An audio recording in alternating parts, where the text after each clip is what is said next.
Hello friends, welcome back to my YouTube channel and today we are going to talk about the movie called The Mummy। ये movie सन 2017 में release हुई थी और इस movie की IMDb rating 5.4 की है। So without wasting the time, let's begin the movie।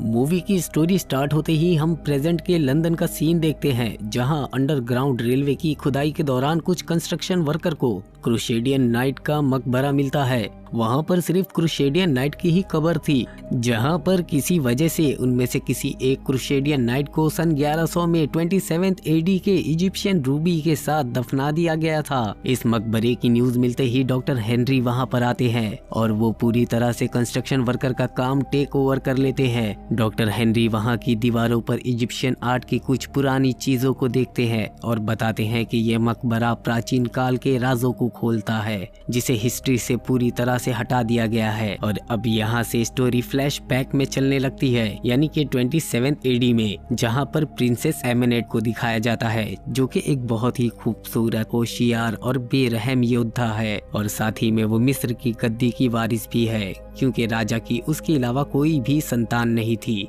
पर कुछ वक्त के बाद राजा दूसरी शादी कर लेता है और उसे उसकी दूसरी औरत से एक बेटा पैदा होता है और लड़के के होते हुए लड़की राजगद्दी की वारिस नहीं हो सकती। बस यही बात प्रिंसेस एमेनेट को बर्दाश्त नहीं होती और अब वो पूरे मिस्र पर अपना कब्जा करना चाहती थी। जेलसी में आकर राजकुमारी एमेनेट बुराई का रास्ता चुनती है। वो बुराई के देवता सेट को मंत्रों के जरिए बुलाती है और सेट के आते ही वो एमेनेट को एक खंजर देता है।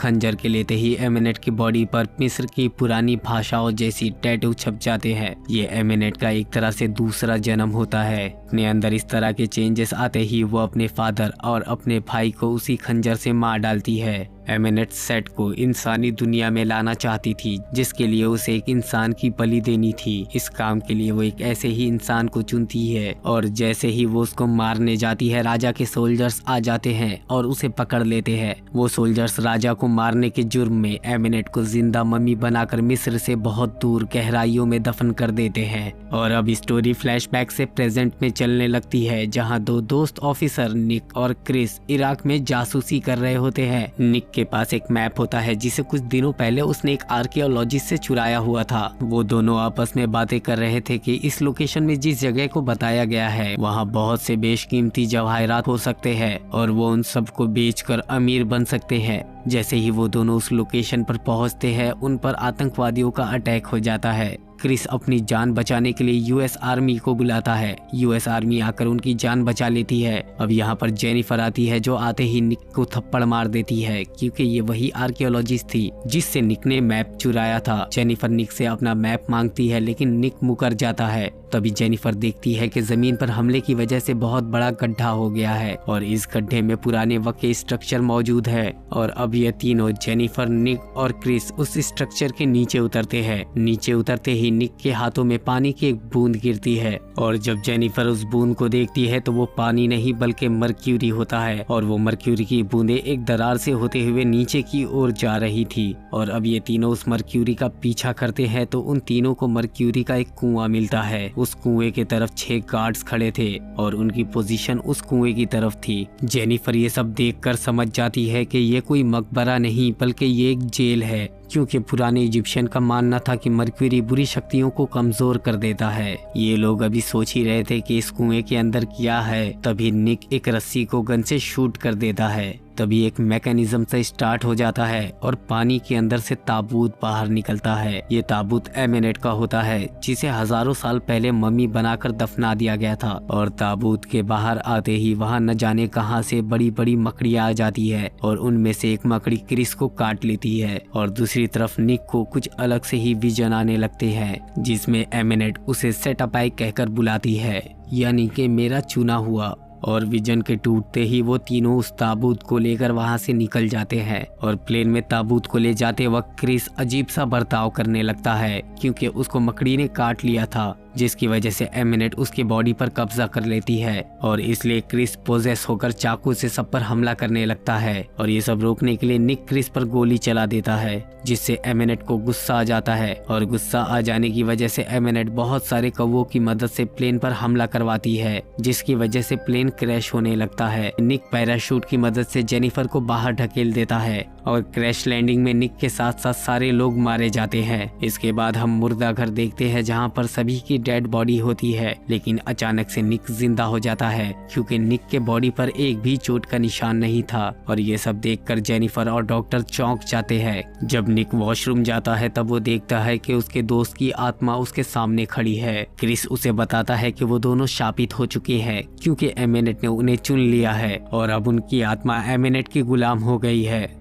तुम बच गए हो, बहुत ही जल्द एमिनेट तुम्हें उसी खंजर से मार देगी जो कि उसे बुराई के देवता सेट ने दिया था। उसके बाद सेट तुम्हारी बॉडी पर कब्जा करके इस दुनिया में रहेगा। निक को बाहर आते ही अजीब से विजन आने लगते हैं और एक क्रिएचर उसका पीछा कर रहा होता है और बहुत सारे चूहे उससे आकर लिपट जाते हैं। इससे पहले कि वो गाड़ी से मरता जेनिफर आकर उसे बचा लेती है। निक जेनिफर को सब कुछ बताता है लेकिन जेनिफर उसकी बातों को नहीं मानती। निक कहता है कि मैं उस जगह जाना चाहता हूँ जहाँ प्लेन क्रैश हुआ था, जहाँ एमिनेट का ताबूत है, ताकि वो अपने दिमाग में आए हुए शक को दूर कर सके। और दूसरी तरफ दिखाया जाता है कि एमिनेट ताबूत से बाहर निकल चुकी है और वो अपनी पुरानी बॉडी को पाने के लिए लोगों को मार रही होती है और उनकी आत्माओं पर कब्जा करने के बाद उसकी बॉडी पहले जैसी होने लगती है। जब निक और जेनिफर वहाँ पर चल रहे होते हैं तब एक काला साया आकर निक को उठाकर गायब हो जाता है। निक को कुछ ज़ॉम्बीज पकड़ लेते हैं और ये वो ज़ॉम्बीज होते हैं जिनका खून एमिनेट ने पिया था। अब वहाँ पर एमिनेट भी आ जाती है उस खंजर के साथ और अब वो उस खंजर से निक को मारने ही वाली होती है और तब वो देखती है कि उस खंजर से वो लाल रूबी गायब है और अगर वो उस रूबी के बगैर ही उसे मारेगी तो सेट कभी भी इस दुनिया में नहीं आएगा और उसकी ये बलि बेकार जाएगी। और तभी वहाँ पर जेनिफर आ जाती है जिसकी वजह से एमिनेट का ध्यान भटक जाता है। एमिनेट जेनिफर को मारने ही वाली होती है तभी निक खुद को छुड़ाकर एमिनेट पर हमला कर देता है और जेनिफर को बचा लेता है और वो लोग एक गाड़ी को लेकर भागने की कोशिश करते हैं पर एमिनेट निक के दिमाग पर कब्जा कर लेती है और वो निक को उसी जगह ले आती है जहाँ से उसने गाड़ी शुरू की थी। और उसके बाद जब निक फिर से भागने की कोशिश करता है तब एमिनेट उसकी गाड़ी को पलट देती है और जेनिफर को मारने जाती है। तभी वहाँ पर हेनरी के सोल्जर्स आ जाते हैं। वो लोग एमिनेट को पकड़ लेते हैं। जेनिफर और निक को डॉक्टर हेनरी के पास ले जाया जाता है। तब निक को पता चलता है कि जेनिफर तो हेनरी के लिए काम करती है। यहाँ एमिनेट को बांधकर उसकी बॉडी में मर्क्यूरी को डाला जाता है ताकि उसकी बॉडी फ्रीज यानी कि जम जाए और डॉक्टर हेनरी उसकी बॉडी को चीर फाड़ करके उसकी रिसर्च कर सके। और उसके बाद एमिनेट फिर से निक को झांसा देती है कि वो इस शराब से बच नहीं सकता और एक दिन वो इस दुनिया पर हमेशा के लिए राज करेगा और मैं तुम्हारी रानी बनकर रहूंगी। लेकिन निक ऐसा बिल्कुल नहीं चाहता और फिर एमिनेट एक सिक्योरिटी गार्ड के कान में मकड़ी डालकर उसके दिमाग को अपने कब्जे में ले लेती है और गार्ड सारी मशीनें बंद कर देता है और एमिनेट खुद को आजाद करा लेती है। जेनिफर निक को बताती है कि ये सब खत्म करने के लिए हमें उस रूबी को तोड़ना होगा और वो दोनों वहाँ से बाहर निकल जाते हैं और एमिनेट बुराई के देवता सेट का आह्वान करके मिस्र की रेत को पूरे लंदन में फैला देती है। पूरा लंदन रेत के साए में डूब जाता है। निक और जेनिफर अंडरग्राउंड टनल के अंदर चले जाते हैं। ये वही टनल होता है जहाँ मूवी के स्टार्ट में क्रूसेडियन नाइट का मकबरा मिला था और क्रूसेडियन नाइट के मकबरे के अंदर वही डायमंड होता है जो उस शैतानी खंजर में लगेगा और ये डायमंड हेनरी के लोगों के पास होता है। एमिनेट अपनी शक्तियों की मदद से ज़ॉम्बीज को जिंदा कर देती है और वो ज़ॉम्बी उन सब लोगों को मार देते हैं। एमिनेट उस डायमंड को लेकर उस खंजर में लगा देती है और वहीं हमें ये दिखाया जाता है कि बहुत से मुर्दा लोग जेनिफर और निक के पीछे पड़े होते हैं। वो दोनों पानी में गिर जाते हैं और इससे पहले कि वो पानी से बाहर निकलते एमिनेट वहाँ आ जाती है और वो जेनिफर को डुबा देती है लेकिन निक उसे बचा लेता है पर वो देखता है कि जेनिफर मर चुकी है। एमिनेट निक को भी मारने लगती है और वो अपने मकसद को पूरा करने की कोशिश करती है ताकि वो पावरफुल बन सके। तभी निक किसी भी तरह उस खंजर को छीन लेता है